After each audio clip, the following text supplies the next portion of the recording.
Right on, right on. It's really amazing. It's really amazing. So it's a lot going on. I don't know if people have been checking their phones, but if you would see an update about Donald Trump. So right now he's declared people who are protesting in the streets like us, I think it's possible terrorist organizations. And he's threatening to send... Exactly. Damn right. So he's threatening to declare a war, right? A war on the people who are protesting the injustice. So I think he's actually right about one thing for once, that they've woken up a sleeping giant.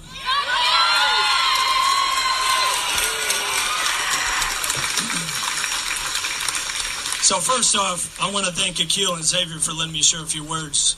It's been a pleasure getting to know them while working for today's event. So just to introduce myself, my name is Drew. I grew up here in Oakland and actually graduated from Tech back in 04. Damn business. So in part, it was my experience growing up in Oakland and seeing the racial disparities that exist between myself and many of my friends that made me or helped me become a revolutionary socialist.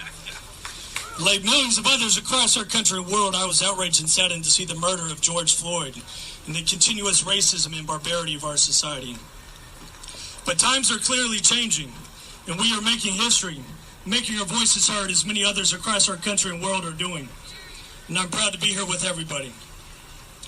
Like the saying goes, racism is not a black people problem, it's a white people problem.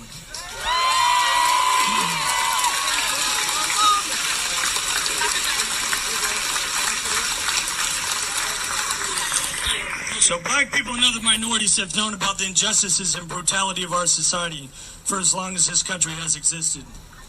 From the beginning of our country, those who rule our society have attempted to buy poor whites off by giving a few more crumbs and feeding lies about racial superiority. It's been one of the best weapons our enemy has had, being able to separate people who ultimately have more commonalities than differences. But as we've seen over the past few days, the centuries-long system of racism are being challenged in a way that many of us have not seen in our lifetimes.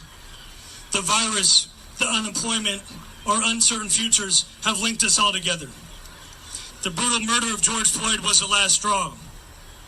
The calls to reform the police with body cameras, community liaisons, and better training are clearly not a solution. Under this system, there is no solution to the problems we have. The capitalist system we live in depends on the extraction of wealth from our communities and the exploitation of our labor.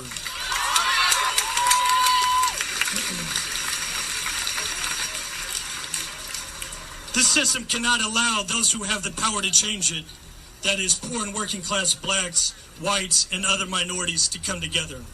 Racism is in the DNA of American capitalism.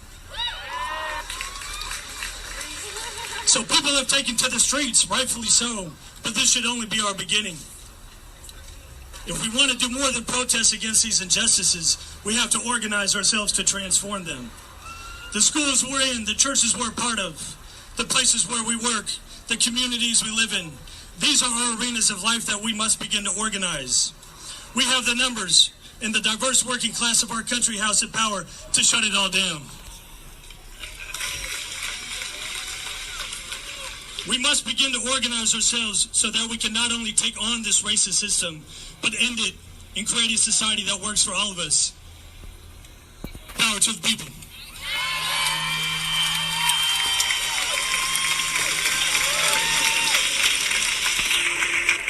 Beautiful to see how many all you youngsters